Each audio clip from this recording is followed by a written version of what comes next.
सम आणि विषम संख्या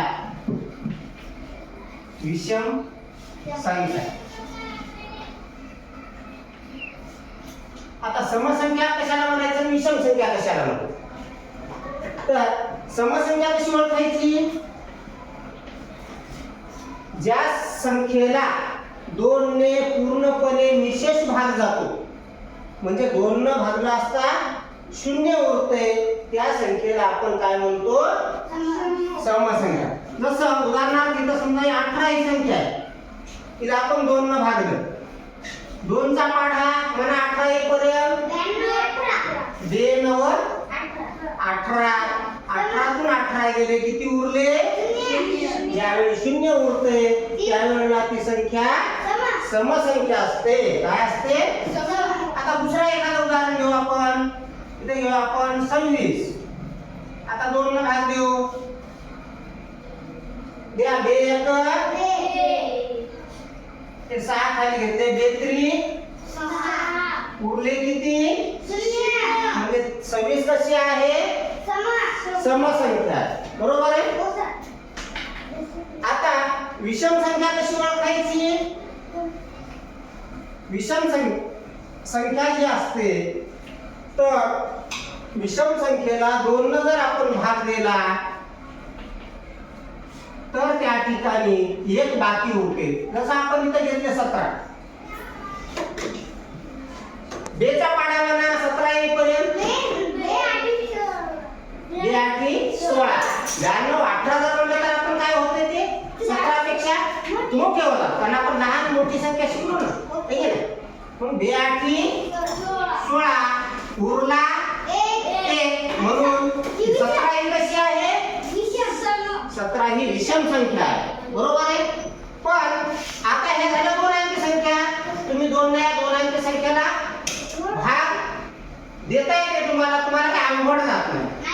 पण कधी कधी काय होतंय की खूप मोठी संख्या येते, 4 अंकी 5 अंकी 6 अंकी संख्या येते. समजा आता इथं 73,567 अशी संख्या आली, तर मग 2 न भाग द्यायला आपल्याला किती वेळ जातो? वेळ जातो की नाही? आणि म्हणून आपल्याला एक सोपं आहे ट्रिक की ज्या संख्येच्या एकक स्थानी 1 3 5 7 9 हे अंक एकक स्थानी असतील तर ती संख्या विषम असते. कशी असते? विषम असते. ही कशी संख्या आहे मग? विषम संख्या आहे. आता समसंख्या कशी ओळखायची? कशी असते? समसंख्या असते. आणि आणखी एक लक्षात घ्या की समसंख्या आणि विषम संख्या ह्या एकाआड एक येतात.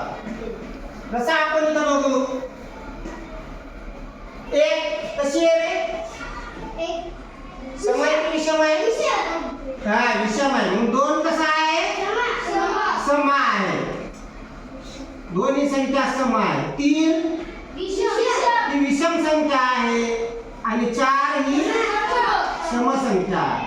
5 विषम संख्या आहे आणि 6 समसंख्या. 7 आणि 8 सम.